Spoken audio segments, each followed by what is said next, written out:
మరో 5 దేశాలపై travel ban. America అధ్యక్షుడు Trump మరో సంచలన నిర్ణయం. జాబితాలో బుర్కిషా ఫాసో, మాలి, నైజర్, దక్షిణ సుడాన్, సిరియా మరో 15 దేశాల ప్రయాణికులపైన ఆంక్షలు. లిస్టులో పాలస్తీనా ప్యాసింజర్ సైతం. అమెరికా అధ్యక్షుడు ట్రంప్ మరో సంచలన నిర్ణయం తీసుకున్నారు. మరో 5 దేశాలపై ట్రావెల్ బ్యాన్, 15 దేశాల ప్రయాణికులపైన ఆంక్షలు విధించారు.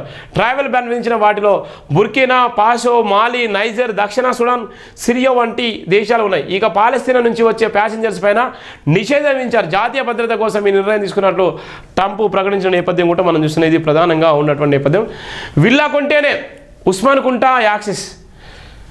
సిఎస్ఆర్ స్కీమ్ కింద డెవలప్మెంట్ పేరుతో చెరువు స్వాధీనం, చేసిన ఖర్చును తిరిగి రాబట్టుకు రియల్ వ్యాపారం, కుంటను సొంత ఆస్తిలాగా భావిస్తూ జోరుగా విల్లాల అమ్మకాలు.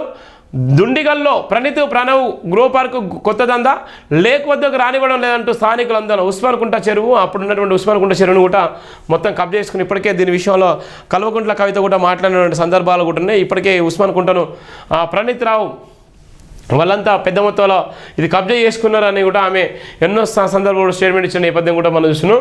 దుండిగల్లోని ప్రణవ్ గోపార్క్ అపరాలకు ఒక్కటిగా వెలుగు చూస్తున్నాయి. కార్పొరేట్ సామాజిక బాధ్యత సిఎస్ఆర్ను బూచిగా చూపించి చెరువును అభివృద్ధి చేస్తామని ఒప్పందం చేసుకోగా ఏకంగా చెరువు పేరును మార్చేశారు. అంతటితో ఆగకుండా చెరువును తమ సొంత ఆస్తిలా చూపిస్తే ఎకరాల విస్తీర్ణంలో కూడా కబ్జా చేసుకున్న నేపథ్యం కూడా మనం చూస్తున్నాం. ఇది ఒక దారుణమైనటువంటి పరిస్థితి. ఒక చిన్న మామూలు పేదోడు చిన్నపాటి కబ్జాలో చేసుకుంటే దాని మీద భయంకరమైన పరిస్థితి తీసుకొచ్చే నేపథ్యం ఉంటుంది. కానీ ఇవాళ ఎంత దారుణంగా ఉంటుందో మనం చూస్తున్నాం. ఇక